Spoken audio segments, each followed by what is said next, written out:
Welcome to news focus. నేను మీ స్వా.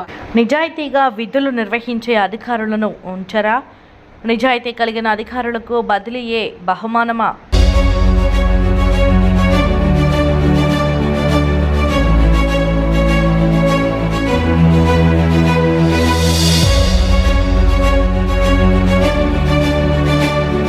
శాంతి భద్రతలకు విఘాతం కలగకుండా నగరాన్ని ప్రశాంతంగా ఉంచే ఓ పోలీస్ అధికారిని ఏడాది తిరగకుండానే బదిలీ చేయడం ఏంటి?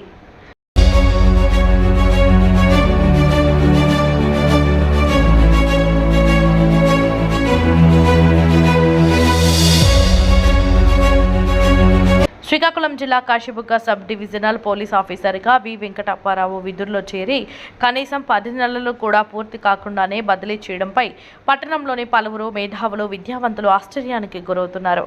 డీఎస్పీగా వి వెంకటప్పారావు విధుల్లో చేరిన నాటి నుండి డివిజన్లో గల పలు ప్రాంతాలతో పాటు మరీ ముఖ్యంగా పలాసలో శాంతి భద్రతలకు పెద్దపీట వేశారనే చెప్పొచ్చు.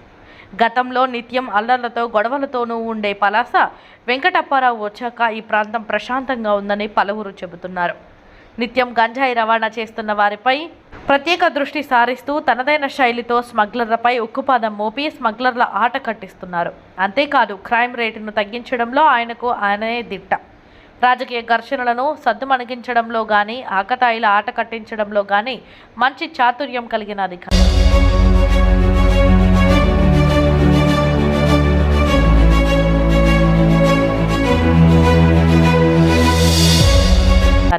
ఇరు వర్గాలను పిలిపించి కౌన్సిలింగ్ ఇచ్చి వారిలో మార్పును తీసుకొచ్చేవారు. ప్రజలకు నిత్యం అందుబాటులో ఉంటూ ప్రజలతో ఫ్రెండ్లీ పాలసింగ్కు పాటుపడేవారు.